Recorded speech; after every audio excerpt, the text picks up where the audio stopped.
Good afternoon, everyone. This is Bob Dole, president of Solution Driven Wealth. And today we're going to talk about some of the income and capital gains tax law changes proposed by the Biden administration. As always, our message to you and to your loved ones is our main concern is about the health and well-being of your family.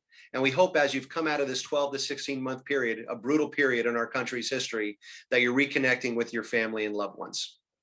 We at Solution Driven Wealth want you to know that we're always here for you, that we very much appreciate the relationships that we've established with you. We look forward to helping you in any way possible. We also want to let you know that we've moved to a new location. Our new location is at 425 Eagle Rock Ave, Suite 104 in Roseland, New Jersey, just a couple of miles away from our prior location. So today what we want to talk about is the American Families Plan legislation. What we can see on this chart here for a married couple filing jointly will go back to 2017 under the Obama era tax legislation. You can see that tax rates in our system, which is a progressive system, started out at 10% and went all the way up to 39.6.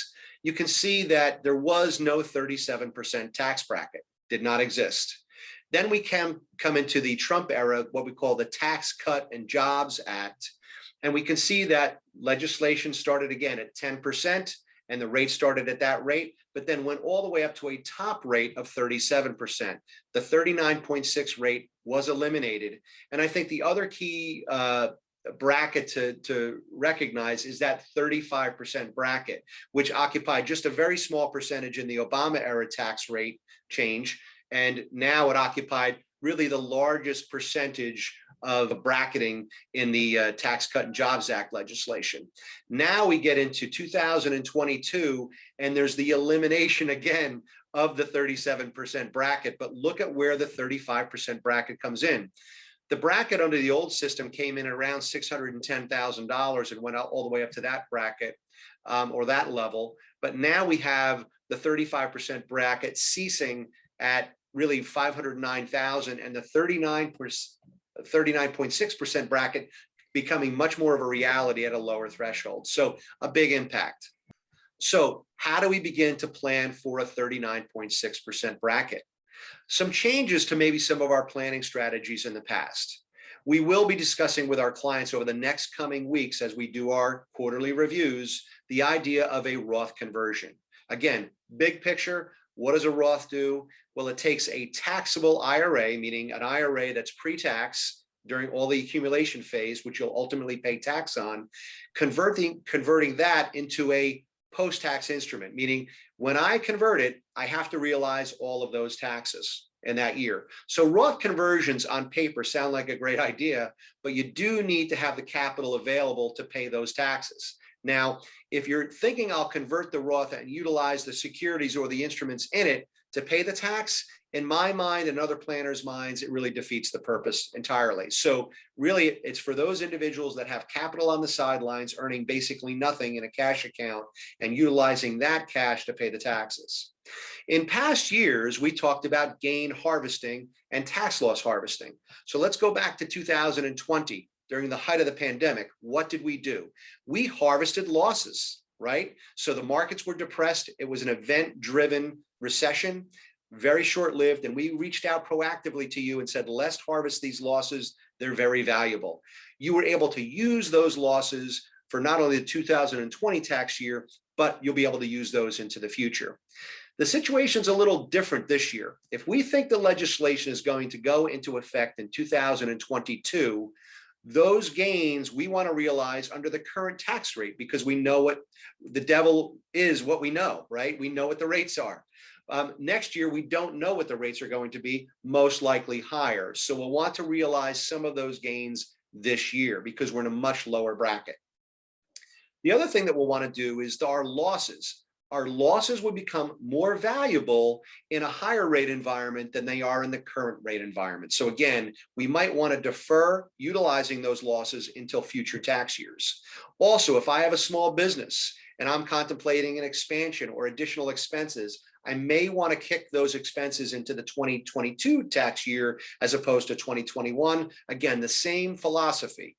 Those expenses are more valuable in a higher tax rate environment than they are under the current rate environment. So let's talk about the capital gains rate. Again, the capital gains rate is apparently going to focus really just on those gains above $1 million, which sounds like a lot of money, but if I'm selling a business, I may want to rethink this.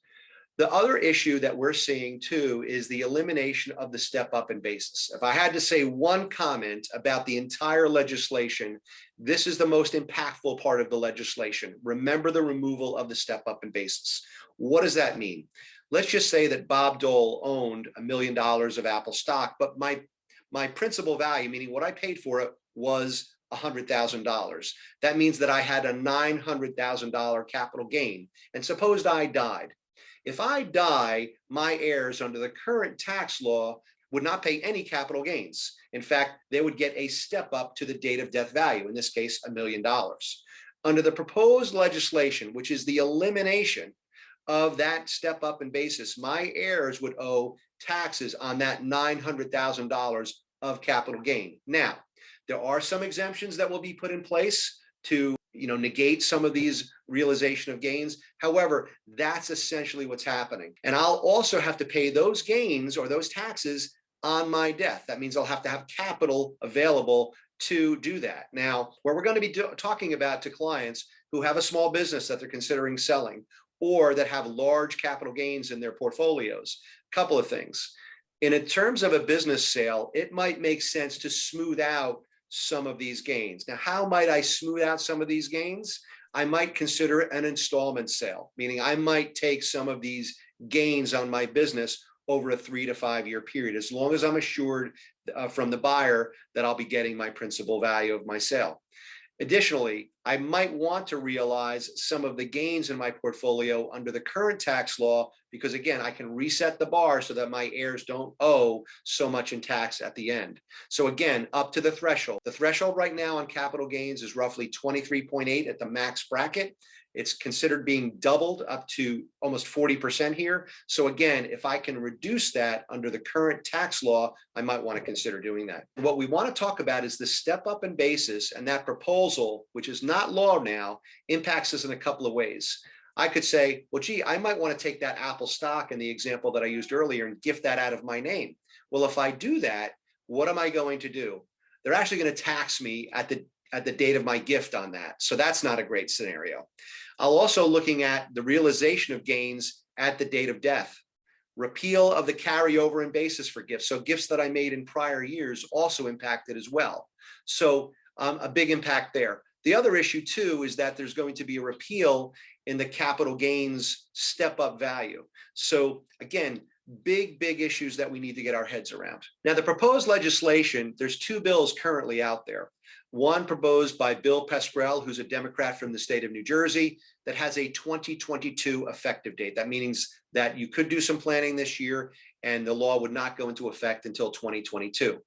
The other Senate bill proposed by Chris Van Hollen from Maryland, a senator, is looking at going retroactively back to January 1st of 2021 to have that legislation take effect. Now, we've been in contact with some very large tax practices, some state tax attorneys, and there's a wide array of opinions on these bills.